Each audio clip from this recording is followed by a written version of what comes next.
आप सभी को स्वागत है बी कुमार मैथ्स के यूट्यूब चैनल पे। और आज का टॉपिक है जो क्लास 8 का है और एस चांद के बुक से रिलेटेड क्वेश्चंस हैं। तो हमारा जो आज का टॉपिक है वो मेंसुरेशन से रिलेटेड क्वेश्चंस है। ठीक है, मैं आप लोगों को पहले बता देना चाहता हूँ कि जो कॉन्सेप्ट होता है ना, कॉन्सेप्ट इज पावर। कॉन्सेप्ट अगर आपको समझ में आ जाते हैं तो क्वेश्चन यूं चुटकियों में बनेंगे, चुटकियों में। तो अब देखिए क्वेश्चन जो हमारा ज्योमेट्रिकल शेप्स है, एरिया है और पेरीमीटर है वो क्या होते हैं। तो पेरीमीटर में पहले आप लोगों को समझा देना चाहता हूँ। जैसे आप आयरन कॉलेज के मैदान में हो या फिर हमारा जो पटना में जो गांधी मैदान है उसके चारों तरफ जो बाउंड्री किया हुआ रहता है ना, वो सारा बाउंड्री हमारा पेरीमीटर कहलाता है। और उस लाइन से यानी पेरीमीटर जो है वहां पे कर्व भी हो सकती है, एक स्ट्रेट लाइन हो सकती है, लाइन सेगमेंट के द्वारा, मतलब एक सीधी रेखा के द्वारा भी हम लाइन को क्या कर सकते हैं, कवर कर सकते हैं। तो वो जो लाइन होगा, जो बाउंड्रीज होंगे, वही हमारा क्या होगा, आप लोग का पेरीमीटर होगा। और उसी पेरीमीटर मतलब जिस लाइन से अगर हम बॉन्डेड कर देते हैं, जो पेरीमीटर होता है उसके अंदर में जितना जगह को छेका जाता है, एक्यूपाइज की जाती है उस लाइन के द्वारा, तो वो हमारा क्या हो जाता है, एरिया हो जाता है। मैं एक थोड़ा सा साइड में यहाँ पे रफ बताता हूँ, यहाँ के रफ देख लीजिएगा, थोड़ा सा गंदा लग रहे होंगे। देखिए ये समझ लीजिए कि ये पटना का पार्क है। क्या है, पटना का पार्क। ये पटना के पार्क के चारों तरफ क्या है, दीवार से घेर दिया गया है। तो दीवार से घेर दिया गया है तो ये सारा के सारा हमारा पेरीमीटर कहलाएगा। और ये पेरीमीटर जो है ना, ये सारा के सारा जो लाइन है ये कितने जगह को कवर्ड कर रखा है, तो इसके अंदर में जितना जगह जो कवर्ड हो रखे हैं ना, ये सारा हमारा एरिया कहलाएगा। नोट कीजिएगा कि इसको हम अंदर वाले जो इस लाइन से अंदर के जो जगह को छेकते हैं उसको हम एरिया कहते हैं, और ये चारों तरफ जो बाउंड्रीज किए जाते हैं उसको हम पेरीमीटर कहते हैं। ठीक है, कभी कभी क्वेश्चंस भी आते होंगे कि अगर आप लोग का खेत होगा तो खेत के चारों तरफ आप लगाते हैं ना कांटा, जिससे जानवर ना घुस सके, अब चोर लोग आपका कोबी ना तोड़ सके। ठीक है, तो इसके लिए क्या होते हैं कि हम फेंसिंग करते हैं, वही हमारा पेरीमीटर कहलाता है। कि हाँ, अगर आपको पेरीमीटर का लेंथ अगर पता रहेगा तो आप तार की लंबाई उतना ही निकालकर आप अपने खेत के चारों तरफ आप उसको फेंसिंग कर सकते हैं। अब चलिए क्वेश्चन देखते हैं कि ज्योमेट्रिकल जो शेप होता है, ज्योमेट्रिकल शेप क्या होते हैं, जो हम पढ़ते हैं मैथ्स में जो शेप होते हैं वो आपका स्क्वायर होता है। ठीक, उसका एरिया के बारे में हम चर्चा करेंगे और पेरीमीटर के बारे में चर्चा करेंगे। ये एरिया ये जो स्क्वायर होता है, ये स्क्वायर क्या होता है पता है आप लोगों को? नहीं पता होगा, मैं हूं। यहाँ पे होते हैं ये जो 90 डिग्री वैसा क्लोज्ड फिगर, ठीक है, वैसा क्लोज्ड फिगर जो 4 लाइन सेगमेंट के द्वारा क्लोज्ड हो, उसको बोलते हैं क्या, स्क्वायर। और वो भी क्यों, जब 90 डिग्री का एंगल बनाता हो तब, और चारों साइड आपस में बराबर हो तब। ठीक है, ये सारा एंगल क्या होता है बाबू, ये आपको 90 डिग्री को बनाएगा। और ये सारा साइड को हम स्मॉल ए से डिनोट करते हैं। ये ए हो गया, ये ए हो गया, ये ए हो गया। क्लियर है, तो इसको हम स्क्वायर बोलते हैं। और इसका जो डायगोनल होता है, ये डायगोनल दोनों क्या होंगे, सेम होंगे। यानी कि एक बार रट लीजिए आप लोग, स्क्वायर में क्या होता है, प्रत्येक एंगल का वैल्यू 90 डिग्री होता है, प्रत्येक का साइड इक्वल होते हैं, एक दूसरे के बराबर होता है चारों साइड, फिर उसके बाद डायगोनल सेम होते हैं। ठीक है, तो ऐसे जो क्लोज फिगर बनेंगे वो आपको स्क्वायर कहलाएंगे। स्क्वायर का जो फॉर्मूला होता है वो हमारा भुजा स्क्वायर होता है।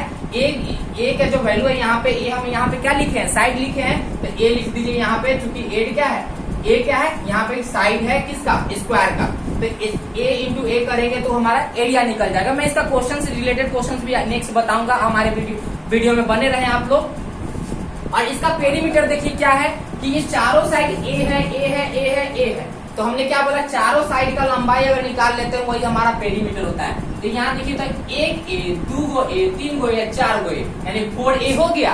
अब 4 ए को हम क्या लिख सकते हैं, 4 इंटू साइड लिख सकते हैं। अगर आपको एक तरह का साइड पता रहेगा तो आप पेरीमीटर नहीं निकाल दोगे, निकाल दोगे ना। जैसे मान लीजिए ए बराबर में यहाँ पे दिया गया 3, तो 3 है आपके पास में, तो यहाँ पे आप क्या करोगे, 4 इंटू 3 मल्टीपल करोगे तो आपका क्या हो जाएगा, आपका 12 हो जाएंगे। एक बात और मैं आप लोगों को जानकारी दे देना चाहता हूँ, एरिया में क्या होता है, स्क्वायर यूनिट होती है। जैसे मान लीजिए सेंटीमीटर में दिया रहा है, मीटर में दिया रहा है, ठीक है, तो वहां पे आप क्या करोगे, सेंटीमीटर स्क्वायर लिखोगे या फिर मीटर स्क्वायर लिखोगे।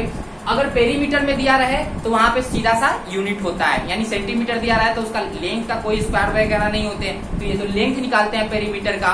तो यहाँ पे आप सीधा से मतलब में आप क्या कर सकते हैं वहां पे कि आप डायरेक्ट सेंटीमीटर मीटर आप लिख सकते हो, ठीक है। सिर्फ इसमें क्या होता है, यूनिट होता है, इसमें स्क्वायर यूनिट होती है, ये सारे में होते हैं। चाहे वो किसी भी ज्योमेट्रिकल सेट की बात करें, एरिया में अगर क्या होता है स्क्वायर यूनिट होती है और पेरीमीटर में आपका यूनिट होती है। अब इसमें देखिए रेक्टेंगल में क्या है, इसमें चारों साइड आपस में बराबर होते हैं और इसमें दो साइड आपस में बराबर होते हैं जो अपोजिट साइड्स होते हैं। अपोजिट साइड्स यानी ये और इसका अपोजिट ये साइड हो गया, इसका अपोजिट ये साइड हो गए, तो ये एक दूसरे के आमने सामने की जो साइड होती है वो इक्वल होती है।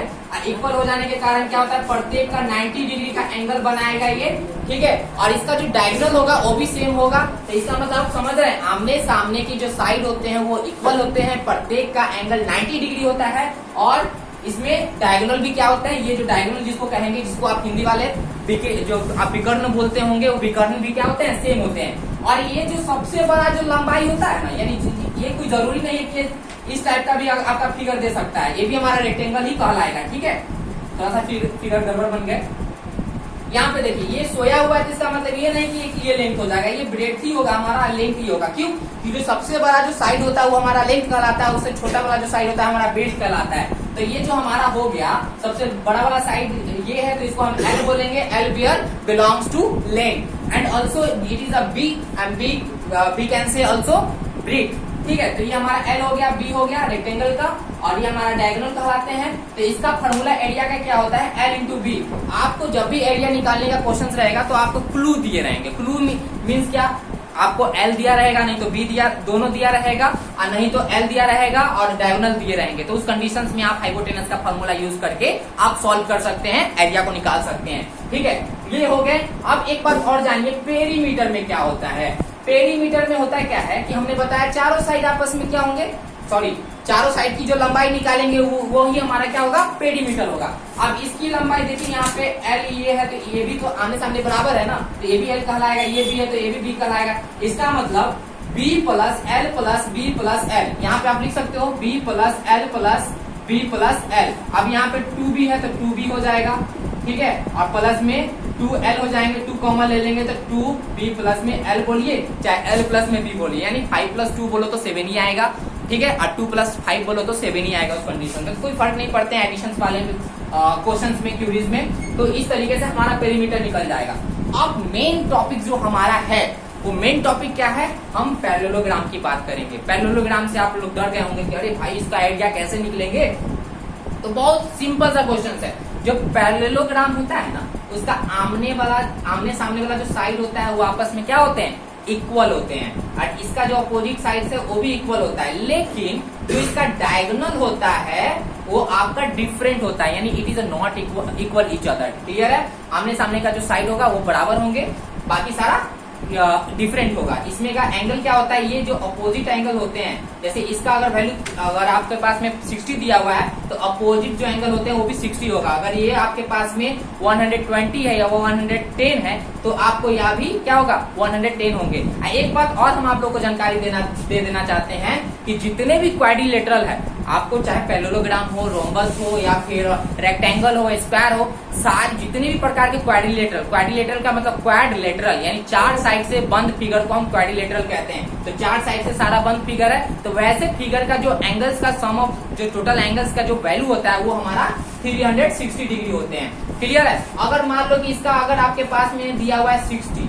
ठीक है, तो ये भी आपका 60 हो जाएगा। तो 60 क्या होगा, 120 हो जाएंगे। तो 120 में क्या करोगे, 360 से माइनस करोगे, तो 120 में 360 से माइनस करोगे तो क्या होगा आपके पास में 240। तो 240 में आप क्या करोगे, 2 से डिवाइड करोगे तो आई थिंक 120 आएगा। तो 120 इस एंगल का और 120 इस एंगल का, क्योंकि आमने सामने का जो साइड होते हैं, सॉरी एंगल जो होते हैं वो आपका इक्वल होता है। तो एंगल की चर्चा बाद में, बस आप लोगों को हिंट में बता दिए, हम बात कर रहे हैं एरिया की। एक बात और जानिए कि ये जो हमारा पैरेललोग्राम होता है, इस पे अगर एक पॉइंट से किसी दूसरे बेस पे यानी बेस पे अगर हम लंब डालते हैं परपेंडिकुलर, जब भी लंब की बात करें, परपेंडिकुलर की बात करें, तो मेकिंग अ 90 डिग्री,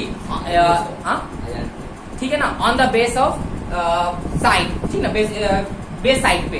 क्लियर है? उसके बाद यहाँ पे देखिए ए बराबर हो गया आपका ये साइड, बी बराबर ये हो गया, ये भी आपका ए कहलाएगा, ये भी आपका बी कहलाएगा। ठीक है, तो यहाँ पे आप देखिए ये हमारा ए हो गया, ये हमारा बी हो गया, बी फॉर बेस। क्लियर है? ये साइड को डिनोट करता है इसीलिए। अब क्या होगा कि इसका जो ए होगा वो आप, इसका जो ए है आप यहाँ पे ए पुट कर सकते हैं। ठीक है, ए है यहाँ पे, बी है यहाँ पे, आप इसका वैल्यू एच निकाल, सॉरी इसका जो हाइट होगा, ठीक है, वो हाइट निकाल लें। क्यों? क्योंकि परपेंडिकुलर जो होता है वो हमारा एच डिनोट करता है। ठीक है, वो हाइट होती है हमारा एक साइड से दूसरे साइड की जो डिस्टेंस होती है। ठीक है, ये हो जाएगा। और दूसरी बात ये हमारा बेस का जो कितना है, टोटल बेस अगर हमारा 7 है तो 7 लिखेंगे, अगर ये हमारा 3 है तो 3 लिखेंगे। जब दोनों को मल्टीपल करेंगे तो हमारा पैरेललोग्राम का एरिया आ जाएगा। अब एरिया आ जाएगा, यहाँ पे देखिए, यहाँ पे ए है, ये भी ए है, ये बी है, ये बी है। पेरीमीटर में चलते हैं, यहाँ पे 2a है, 2b हो जाएंगे, क्योंकि चारों साइड आपस में क्या है, एक दूसरे सॉरी अपोजिट साइड्स जो हैं वो इक्वल हैं। तो यहाँ पे a 2 को a हो गया, तो 2a अब प्लस में b 2b हो जाएंगे, 2 कॉमन ले लेंगे, a प्लस में b हो जाएगा। तो यही हमारा पेरीमीटर ऑफ पैरेललोग्राम हो जाएंगे। हमारे अगर इस सेशन आप लोगों को अच्छे लगे होंगे तो दबा के लाइक मारो, शेयर करो, कमेंट करो जल्दी फटाफट। ठीक है, जय हिंद।